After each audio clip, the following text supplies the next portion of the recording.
নমস্কাৰ বন্ধু-বান্ধৱীসকল, আশা কৰোঁ সকলোৰে খবৰ ভাল। আপোনালোকৰ মাজলৈ আকৌ এটা বহুত ভাল খবৰ লৈ আহিছোঁ। অসম চৰকাৰৰ ফালৰ পৰা নতুন চাকৰি মুকলি হৈছে। ৮,৮৮২টা পদ ইতিমধ্যে মুকলি কৰা হৈছে অসম চৰকাৰৰ ফালৰ পৰা। ৰাষ্ট্ৰীয় স্বাস্থ্য অভিযান, কমিউনিটি হেল্থ অফিচাৰ হয়। চ' আপোনালোকে এই পদকেইটাৰ কাৰণে কেনেধৰণে আবেদন কৰিব, তাৰপিছত আপোনালোকৰ বয়স কিমান হ'ব লাগিব, এডুকেশ্যন কোৱালিফিকেশ্যন কি লাগিব, চ' এই সম্পৰ্কে আজি আমি এই ভিডিঅ'টোৰ যোগেদি আলোচনা কৰিম। NHM Assam CHO Recruitment 2025 Community Health Officer 882 post. ঠিক আছে, নেশ্যনেল হেল্থ মিছনৰ ফালৰ পৰা 882টা পোষ্ট মুকলি কৰা হৈছে।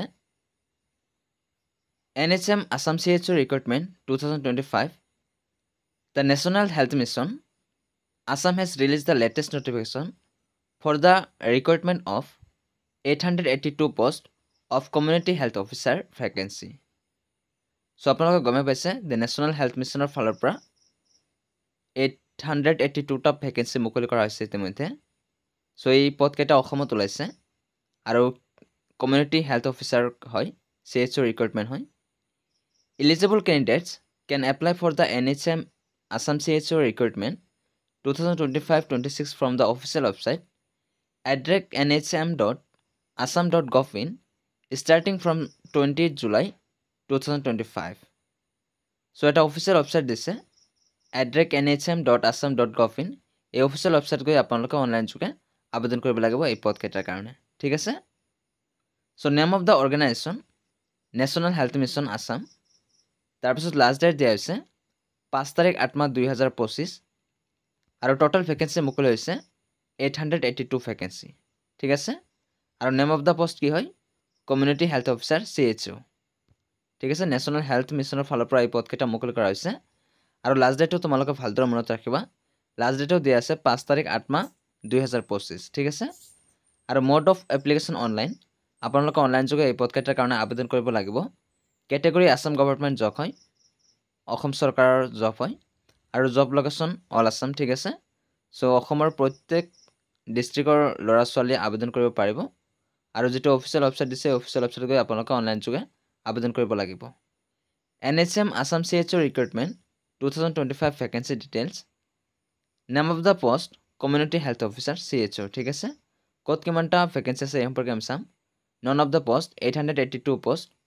শ্বিডিউল কাষ্টৰ কাৰণে আছে 7%, শ্বিডিউল ট্ৰাইবৰ কাৰণে আছে 10% আৰু শ্বিডিউল ট্ৰাইবছৰ কাৰণে আছে 5% আৰু OBC কেণ্ডিডেটৰ কাৰণে OBC আৰু MOBC কেণ্ডিডেটৰ কাৰণে আছে 30%। ঠিক আছে।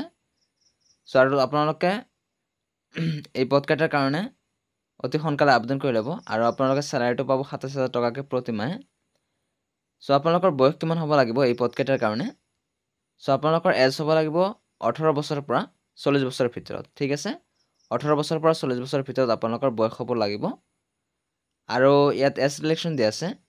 ফৰ ST কেণ্ডিডেটৰ কাৰণে দিয়া আছে 5 বছৰ আৰু SC কেণ্ডিডেটৰ কাৰণে দিয়া আছে 5 বছৰ। OBC কেণ্ডিডেটৰ কাৰণে দিয়া আছে 3 বছৰ। চ' আপোনালোকে গমে পাইছে যে আপোনালোকৰ বয়স কিমান হ'ব লাগিব, 18 বছৰৰ পৰা 40 বছৰ। ঠিক আছে। চ' এতিয়া আমি চাম এডুকেশ্যন কোৱালিফিকেশ্যন কি লাগিব। The candidates must have passed BSc nursing of the post basic BSc nursing with, মুঠতে আপোনালোকে এডুকেশ্যন কোৱালিফিকেশ্যন লাগিব আপোনালোকৰ BSc নাৰ্ছিং পাছ হ'ব লাগিব। ঠিক আছে। BSc নাৰ্ছিং পাছ হ'লে আপোনালোকে এই পদকেইটাৰ কাৰণে এলিজিবল হ'ব। চ' যিসকলে BSc নাৰ্ছিং পাছ কৰিছে চ' সেইসকল শিক্ষাৰ্থীয়ে আবেদন কৰিব পাৰিব। ঠিক আছে।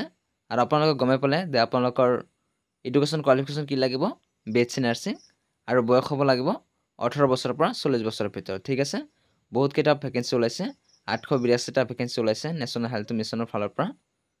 চ' আপোনালোকে যিমান পাৰে অতি সোনকালে এই পদকেইটাৰ কাৰণে আবেদন কৰি ল'ব। চ' আমি চাম এইবাৰ important dates of NHM Assam CHO recruitment 2025। Important date কি কি দিয়া আছে, তাৰিখ কি কি দিয়া আছে, চ' এই সম্পৰ্কে এতিয়া আমি আলোচনা কৰিম। The National health Mission CHO notification will be released on 19 July 2025। ঠিক আছে। 19 জুলাই তাৰিখে নটিফিকেশ্যন ৰিলিজ হৈছে। And the dates for the online application start from 20 July 2025। ঠিক আছে। আৰু আপোনালোকৰ আবেদন প্ৰক্ৰিয়া আৰম্ভ হৈছে 20 তাৰিখৰ পৰা, জুলাই মাহৰ 20 তাৰিখৰ পৰা আপোনালোকে আবেদন কৰিব পাৰিব। And the last date for the online application is 5 August 2025। আৰু লাষ্ট ডেট হৈছে 5 আগষ্ট 2025 ঠিক আছে। আৰু কিমানটা ভেকেঞ্চি হৈছে আপোনালোকে গমে পাইছে যে 882টা ভেকেঞ্চি মুকলি কৰা হৈছে ঠিক আছে। CHO ৰিক্ৰুটমেণ্ট হয় নেশ্যনেল হেল্থ মিছনৰ ফালৰ পৰা। চ' ইয়াত নটিফিকেশ্যন ৰিলিজ ডেট দিয়া আছে 19 তাৰিখ 7 মাহ 2025। Starting date of applying online 20 তাৰিখ 7 মাহ 2025। চ' যোৱাকালিৰ পৰা আবেদন প্ৰক্ৰিয়া আৰম্ভ হৈ গৈছে। আজি যিহেতু 21 তাৰিখ, আপোনালোকে যিমান পাৰে অতি সোনকালে এই পদকেইটাৰ কাৰণে আবেদন কৰি ল'ব। আৰু আপোনাৰ লাষ্ট ডেটটো গমে পাইছে যে 5 আগষ্ট হয়, 5 আগষ্ট হৈছে লাষ্ট ডেট ঠিক আছে। চ' এটা বৃহৎ সুযোগ আৰু বৃহৎ সুবিধা। চ' অসম চৰকাৰৰ চাকৰি হয়, আপোনালোকে যিমান পাৰে অতি সোনকালে এই পদকেইটাৰ কাৰণে আবেদন কৰি ল'ব। চ' যিসকল শিক্ষাৰ্থী ইলিজিবল হয় বা যিসকল কেণ্ডিডেটে ভাবি আছে যে মই অসমৰ স্বাস্থ্য বিভাগত চাকৰি কৰিম, চ' আপোনালোকে যিমান পাৰে অতি সোনকালে এই পদকেইটাৰ কাৰণে আবেদন কৰি ল'ব।